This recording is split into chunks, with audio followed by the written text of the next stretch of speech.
devastating air pollution and severe social divide between residents and refugees, a corrupt, unforgiving, and violent social order. This is the world where our protagonist has to deliver oxygen. Can he beat the odds stacked against him and also help a kid, Sawol, become a delivery knight like him? The scene begins in an office where the employees are working diligently. The broadcaster announces the weather, reporting that a sandstorm was hovering over the entire peninsula. Several accidents and incidents have been reported across the nation, and it was critical to maintain structural safety. A man calls out to Sawol, asking if she has prepared the report he requested. Sawol responds affirmatively, mentioning that she will send it to him immediately. Another woman, Minji, calls out to Sawol, asking if she has any plans for the weekend. Minji and another girl are planning to go shopping, and if Sawol was interested, she was welcome to join them. Just as Sawol hears a notification sound, she excuses herself from the conversation with the lady. Standing outside the gate was a man wearing a respirator that covers his face and carrying a box. The system, designed to open the door, asks for identification. The man replies that he was there to deliver a package. The scanner activates, and the system asks for resident confirmation. He uses the barcode on his wrist to scan, and as the system processes the request, he was instructed to stand by. Once the identification was confirmed, the door opens. He steps inside, and upon seeing a woman, he asked she was Sawol. As Sawol agreed, he showed her the screen, asking her to scan it for confirmation. Once her identification was verified, he handed her the package. After that, he left the office. Sawol opened the box and called out to Sawol, asking if he could give her a hand with it. She glanced toward the door, but received no response. She called for him several times, and when she went to check, she found that Sawol wasn't in his room. Outside the building, as the delivery guy was about to get into his van, a small girl wearing a mask approached and called out to him. He asked what she wanted. The girl inquired that what she needed to do to be like him. He was confused and asked her to explain what she meant. She remained silent, so he bent down to her level and gently asked where she lived, warning her that it wasn't safe to be roaming around alone and advising her to go back home. The girl replied that she wanted to deliver packages too, and asked what she needed to do to become a delivery agent. He asked her why she wanted to be one. Standing up, he told her that the job wasn't like a picnic, and there were no breaks between deliveries. They had to work through all kinds of weather, whether it was rain, snow, or wind. He also mentioned the respirator they were required to wear, constantly putting it on and taking it off, which he found incredibly irritating.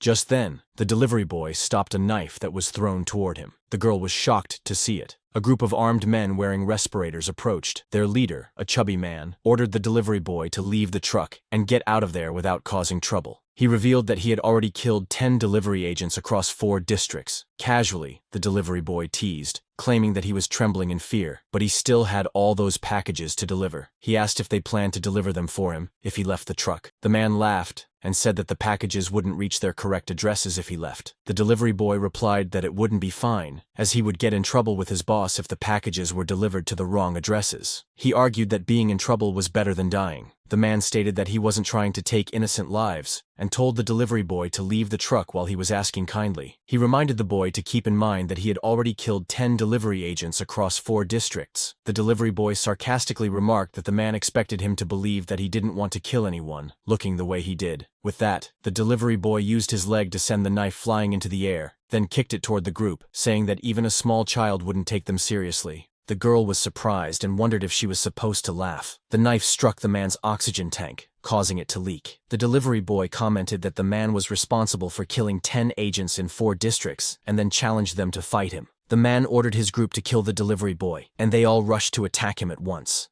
The girl hid behind the delivery van and watched as the delivery boy kicked one man, sending him to the ground. Another man attacked with a katana, but the delivery boy blocked the strike with his fist and then used his other fist to punch the man, knocking him down as well. One by one, he defeated them all. Then, their boss appeared, wielding a large hammer. He declared that he would squash the delivery boy like a bug, and launched a powerful attack with the hammer. However, the delivery boy dodged the blow by jumping, and then used his hands to land on the man's shoulders. He asked if the man wiped out 10 delivery agents with that slow hammer. The man demanded to know what the delivery boy was doing, and when he saw the boy pulling the knife out of the oxygen tank, he shouted for him not to. But the delivery boy took it out anyway and kicked the man, sending him crashing into his own men. One of the men stood there, shocked by what he had just witnessed. He saw all of his comrades falling near the truck, where the girl was still hiding. The girl thought to herself that the delivery boy was incredibly strong. Her mind then wandered to her past, remembering her brother, who had once told her he was going to be a delivery agent. She asked herself what that even meant. The two of them had been trapped in a hole with other people at the time. The boy wondered if becoming a delivery agent was the only way to escape that dismal hole in the ground. The girl asked if he would become a delivery agent, so they could get out of there. He replied that his friend had told him that if they became delivery agents, they wouldn't have to worry about oxygen or food, and they wouldn't have to care about what people above the ground thought of them. He said that they could live a comfortable life with their families. His sister then mentioned that she wanted to be a delivery agent too. He replied that she couldn't. When she asked why, he told her it was because she was a girl. His friend had told him earlier that delivery agents had to be strong and fight like beasts. The girl, determined, said she was a good fighter too, and asked if he wanted a piece of her. But then, she remembered a time when they had both been badly injured,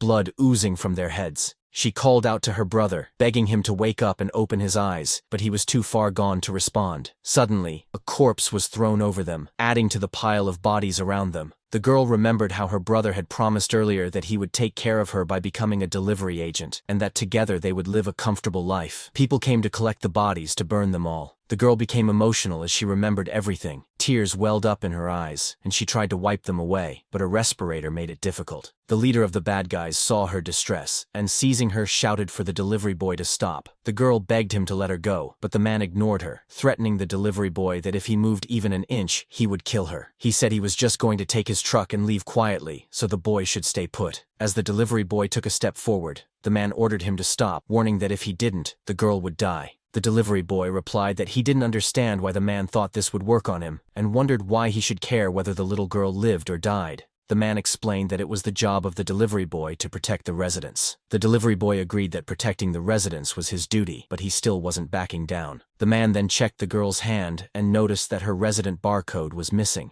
The delivery boy rushed forward, saying it was a poor choice of hostage, and punched the man, sending him stumbling back a few steps. The girl was freed. The delivery boy turned to her and explained that being a delivery agent was dangerous. Agents were often targeted by brutal and dangerous people like the man they had just fought. If she still wanted to become a delivery agent, she would need to be as strong as he was. Then the police arrived. The senior officer saluted the delivery boy and praised his efforts, saying they would take care of the rest, and that he could leave now. The bad guys begged, pleading for mercy, saying they wouldn't do it again. They claimed they were bluffing when they said they had killed 10 agents in 4 districts, and that they only said it to scare the delivery boy. They begged for forgiveness, but the senior officer shot one of them in the head, silencing him. He explained that the man had died because he was a refugee. Then, the police killed the rest of them as well. The delivery boy entered his van, pressing the purification button to clean the air, and removed his respirator. The scene shifted to Sawol's room, where she had arranged 3 items in a row on top of a small pile, creating a tower. She said that if the girl stepped outside without permission, she would receive more than 3 bumps on the head. The girl reassured her that nothing had happened. Sawol thanked God for that. The girl smiled and assured Sawol that she was a master at hiding and sneaking around.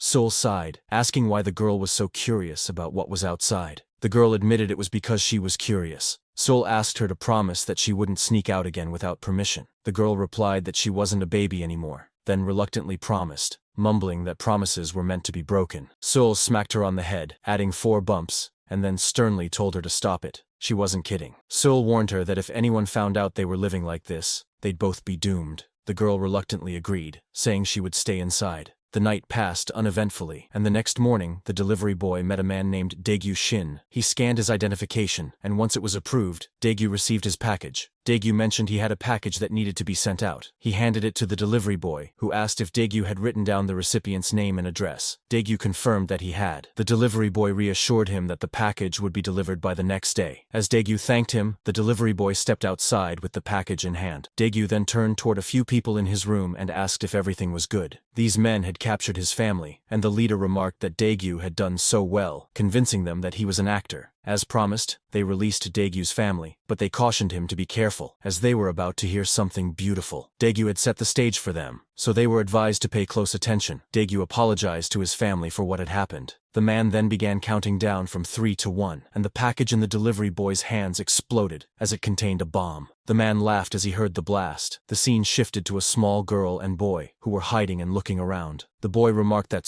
she was there. The girl nodded in agreement. He said he wouldn't be able to come out for a while, to which she replied that she had come to tell him that. He was surprised and asked about her training. She explained that her sister had found out she sneaked out and that she had to return soon, so for now, they would have to train on their own. He wondered about the situation, and then told her he had something to show her. She asked what it was. He said it was a place she would be very interested in, but if she had to go home soon, they could visit it another time. She wondered about the place and suggested they swing by quickly, asking him to agree. He stood up and told her to come with him. He took her to a place where they could begin their journey. He mentioned that they needed to reach District 4, and that they would get there quickly. She replied that if it turns out to be boring, so he will be dead. They entered the canalway, walking together. As they moved, he asked what Sawol planned to do with the girl. The girl asked him to clarify. He responded, saying that Sawol wouldn't even let the girl leave the house and was essentially keeping her a prisoner. He wondered how much longer she intended to maintain that. The girl replied that Sawol wasn't imprisoning her, just being cautious. She explained that if the girl kept her head down for a little while longer, she wouldn't need to hide anymore.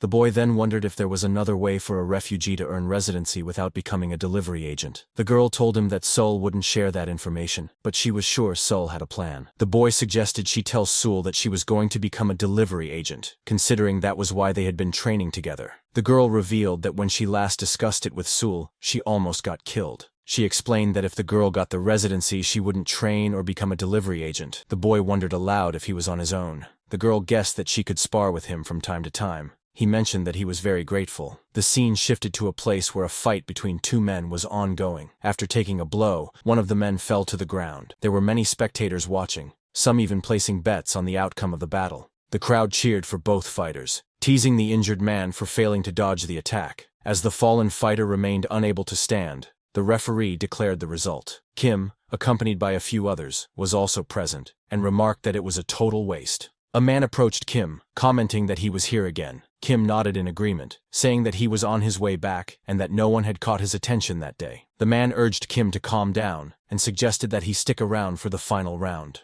Just then, a bulky man appeared. The small boy and the girl emerged from the canal path, and the boy grabbed her hand, urging her to hurry, saying that it sounded like the fight was still ongoing. She wondered what was going on. The audience was stunned to see the giant man and murmured that he was surely over 9 feet tall, and they had never seen him before. They were confident that anyone who faced him would be knocked out with a single punch, so they placed their bets on him. As everyone was betting on the giant, the man taking the money asked if they were going to place their bets without even knowing who the opponent would be. The crowd confidently replied that it didn't matter who the opponent was. The giant would surely win. The girl and the boy sat on the stairs, watching everything unfold. She realized that they were at an underground fight club. He agreed with her, adding that it wasn't just any ordinary fight club. She asked what he meant by not ordinary. He asked if she knew how delivery agents were chosen. She replied that this was exactly what she had wanted to ask him the other day, and she guessed it was some sort of contest. He said she was half right. Dinny explained that it was common for delivery agents to be out of commission due to injury or death, which created frequent vacancies for the position.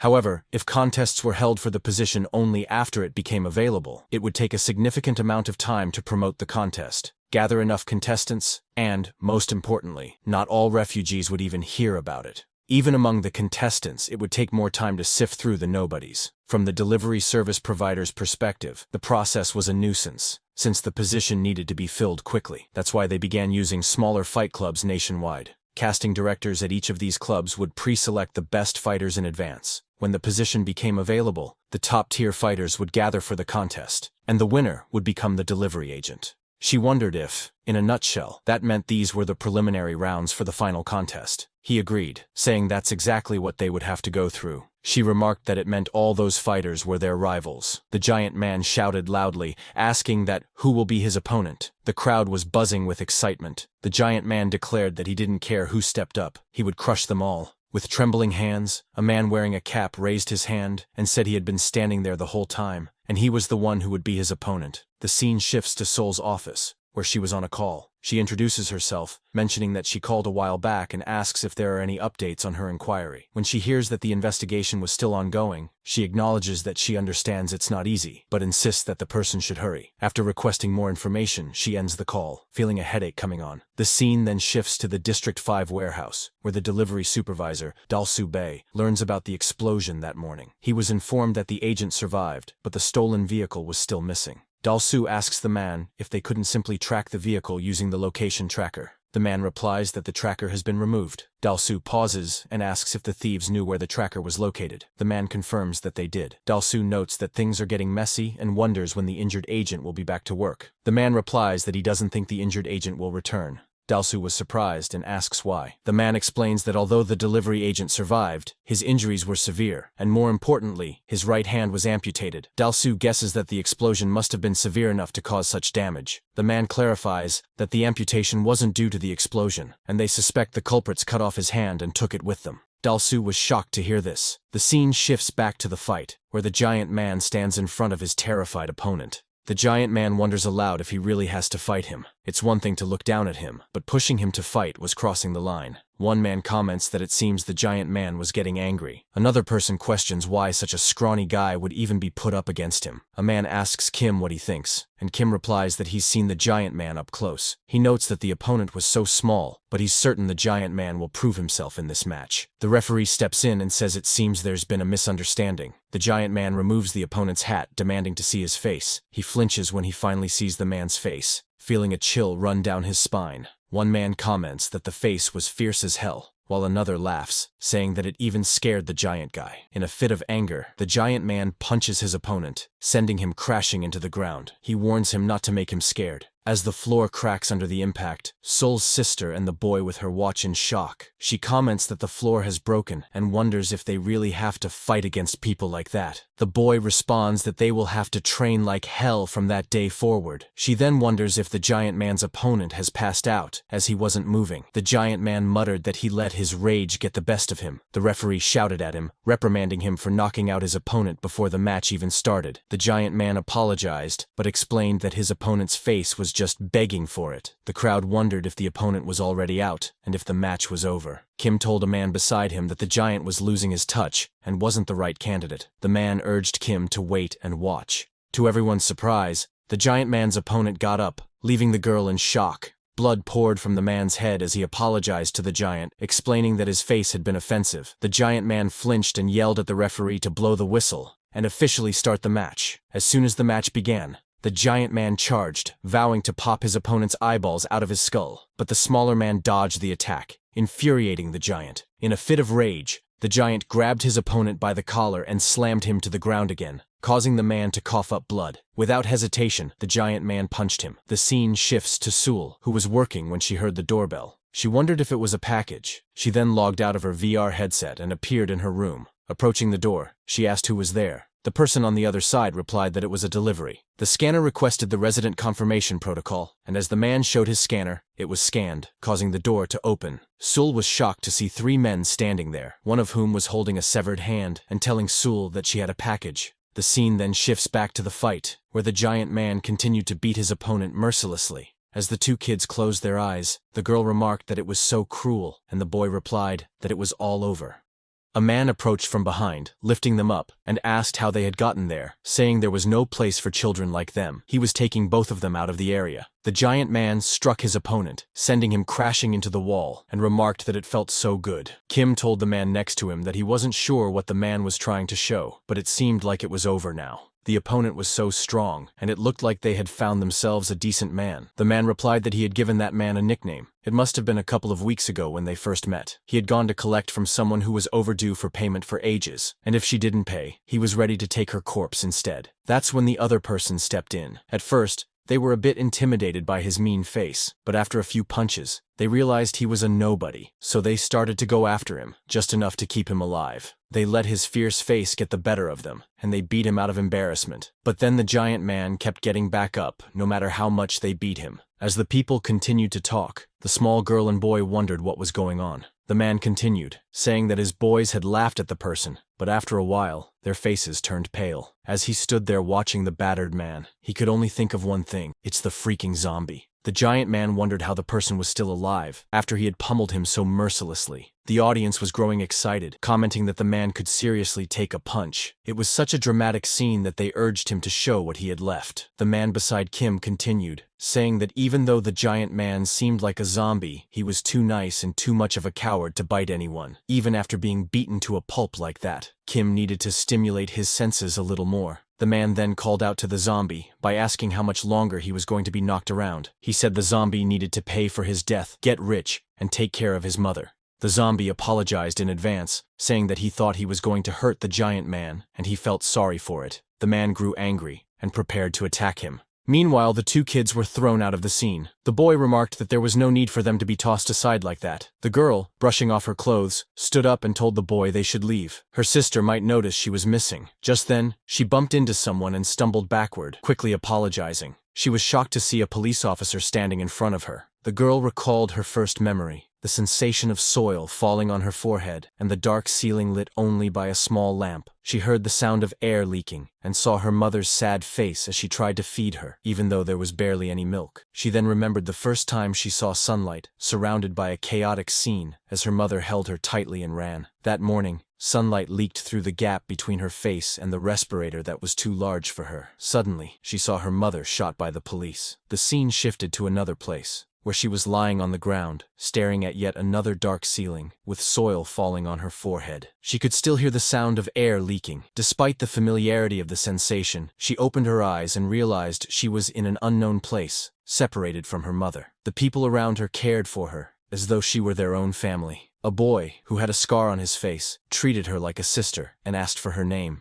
She told him her name was Sawol. The boy said it was a beautiful name, and asked her to think of him as a brother. From that moment on, he became her family. She believed that he was trying to fill the role of her mother, comforting her wounded heart. However, as the wounds healed and the remnants of her pain faded, the brutal nightmares of her past resurfaced, only to leave behind a deeper scar over the old one. She then remembered the time when the refugees were fleeing and the police were shooting to kill. A man, terrified, fell to the ground and asked the police why they were doing this to them and what they had done wrong. The police officer stepped closer, explaining that it was an order from above. He told the man not to resent him too much, but it was up to them. Then, he shot the refugees. The girl stopped reminiscing, thinking that she was going to die. So far, she had been lucky enough to dodge the bullets, but now she was sure she would die. The police officer drew his gun, aiming it at the people nearby and telling them to separate. They became frightened and scattered, pleading not to be shot. As Sawol opened her eyes, she saw that the police officer was stepping away, leaving the area. She was confused and wondered why they hadn't shot them both. The boy grabbed her hand and explained that during the contests at the fight club,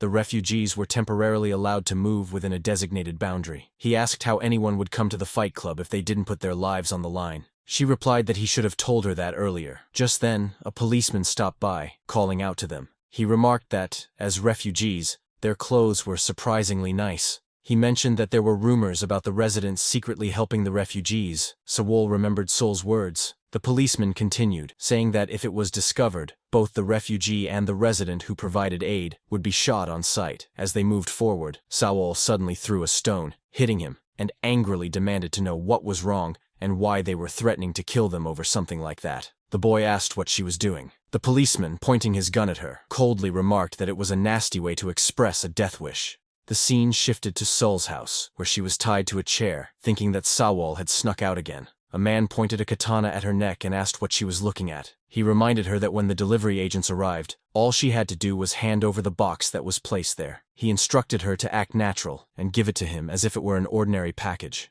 She thought it would be better this way, but she clenched her hands, wondering if she could make a run for it when the delivery agent came in. She would run like hell. The scene shifted back to Sawol, where a bullet struck the ground beneath her, and a man stepped forward, knocking the policeman's hand down. The policeman asked who he was. The man responded that refugees were allowed to pass through the street that day, so the police had no reason to kill them without cause. He added that he didn't think a kid throwing a rock at the back of their head would qualify as a just cause. The policeman pulled his hand back, and the man urged him to have some patience, pointing out that there was a contest going on. They needed to make the refugees believe that it was safe for them to come. He turned to the kids and asked if they understood. The kids had already escaped to a street, and they were relaxing after running so fast. The boy asked Sawol what she was thinking. He admitted that he thought they were really going to die. He knew she was angry, but it was all so reckless. She replied that, in fact, she was more frightened than angry at the situation, and that fear had pissed her off. The scene shifted to Sol's house, where a man had fallen asleep while sitting. His leader smacked him on the head,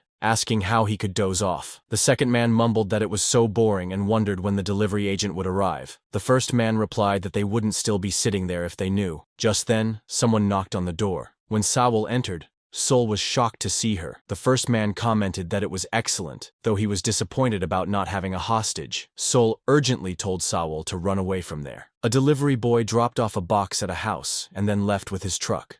Shortly afterward, someone contacted him, informing him that due to a terrorist attack in districts 5 through 7, the agent responsible had been taken out of commission. Until a new agent was recruited, he would need to cover that area as well. The delivery agent refused, stating that he was already overwhelmed with his own district. The person on the other end asked him to do overtime and mentioned that the agent from districts 5 through 6 would also be covering the area. If necessary, the supervisor wanted him to work overnight. The delivery agent questioned if the man was really suggesting that they wake their clients in the middle of the night, which seemed ridiculous. The person told him to quit complaining. He would be doing overtime, and if the agent had any issues, he should address the supervisor. The suspect was still at large, so he was warned to be careful. Back at Sewell's house, the men rushed to capture Sawol, and Sewell desperately urged Sawol to escape. Sawol wondered who these people were. The first man attempted to capture Sawol, but she dodged him. As Sewell tried to help, the second man stopped her, and the third man moved in to grab Sawol. Sawol noticed one of them had grabbed Sewell's hair, so she rushed forward to kick him, shouting at him for daring to lay a hand on her sister. She landed a blow, but the third man pulled her back and threw her against the wall, sneering at her boldness. Sewell asked what they were planning to do with the child. The boy who had been kicked by Sawol responded, saying she wasn't like a typical kid. Sewell told them that they would pay for this. The first man told the second man that he couldn't believe he let a kid beat him. The second man defended himself, saying he was just caught off guard. Suddenly, they heard the doorbell ring, and the men smiled, relieved that the delivery agent had finally arrived. Sawol pleaded to be let go, but the man holding her tightened his grip, telling her to be quiet. He was being polite now, but warned her not to try anything funny. The delivery agent's identity was confirmed, and when the door opened, the agent first addressed Sawol, who was standing alone. The other men quickly hid out of sight. The delivery agent checked Sawol's identity with his machine and then handed her the parcel. She thanked him, adding that she had another package to deliver.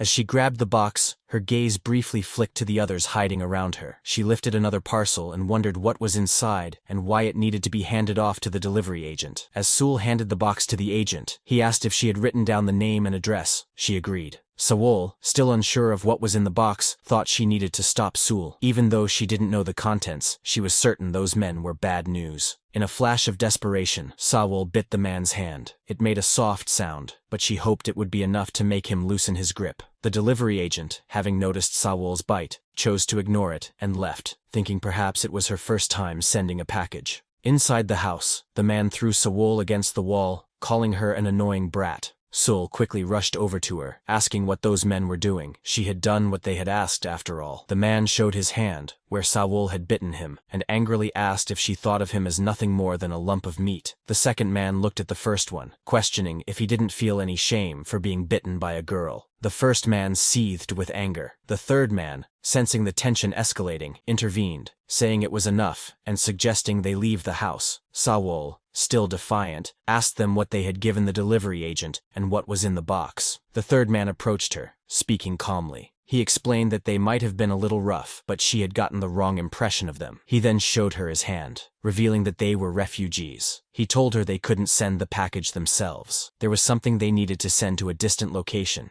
but the police kept a very close watch on them, which left them with no other option but to use the delivery agent. Just then, they heard an explosion in the distance. Sawol turned toward the men, who were now grinning. The third man chuckled, revealing with a smirk that he had been kidding. It wasn't just a package. It was a bomb. He then asked the two of them to join him, as it was time to pick up their delivery vehicle. The scene shifts outside the fighting area, where a boy meets a man and apologizes for being late. The man remarks that he had been slacking off as usual and had to handle the event on his own because of the boy's delay. The boy apologizes again, explaining that he had urgent business to attend to, and then inquires about the contest. The man replies that it's already over. The boy was surprised and points out that he wasn't that late. The man responds that under normal circumstances, it should still be ongoing. However, after watching the victors fight, all the other contestants gave up. The boy was astonished to hear that everyone gave up. The man explains that one contestant mustered the courage to challenge the victor, but was knocked out with a single punch. The boy marvels at this, and says it sounds incredible. The man, uncertain, replies that he isn't sure about it. He then asks the boy to come inside. They enter and see the zombie contestant sitting with injuries on his face, surrounded by others. The man comments that it seems someone beat them to him. The boy, surprised to see the winner, notices the injuries on his face and wonders why. If he knocked out the other contestant with one punch, his own face was so battered as though he had fought fiercely. The man mentioned that he was curious about something. He then called out to Hong, asking if he was there to recruit for his little club. Hong replied that it was none of his business and suggested they each focus on what they were there to do. The man asked what that was, remarking that Hong had no manners and had come a long way. Hong wondered if he hadn't told the man not to call him by his name. The man retorted, asking what Hong was going to do about it. A man in a red coat intervened, telling them both there was no need to make things awkward and urging them to relax.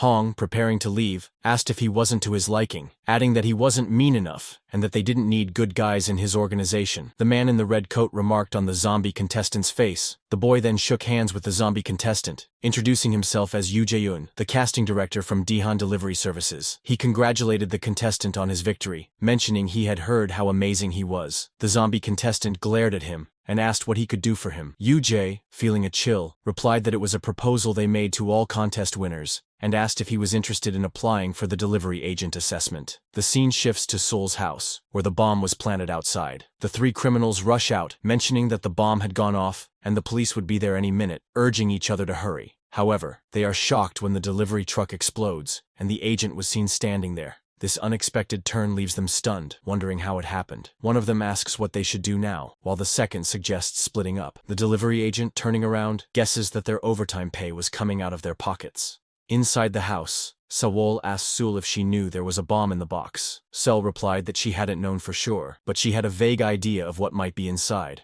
Sawol was shocked and asked how Sul could give something like that to a delivery agent. Sul responded, asking what other choice she had. If she hadn't done what the criminals told her, Sawol might have been hurt. Tearfully, Sawol left, telling Sul that she hated her. She knew the delivery agent was going to die, and Sul could have thought of another way out. Sul asked where Sawol was going. Outside their house, the delivery agent had already defeated the three criminals. When Sawol stepped outside, Shiva was surprised to see her and remarked that she was glad the delivery agent was fine. The delivery agent, having been kind to her since their last meeting, asked why she was coming out. As he was about to guess, one of the bad guys got up and tried to capture the girl, telling the delivery agent that he had scared them all and that it was rude to start throwing punches like that. They only wanted the delivery vehicle, and unless the agent wanted the girl to die, he should step aside. Sawol struggled to free herself. The delivery agent, puzzled, wondered if he was tripping, as he could have sworn this had happened the last time they met. He then mentioned that Sawol wasn't cut out to be a delivery agent, and that she didn't need to be around someone who would only weigh them down. Sawol replied that she wasn't going to be a burden,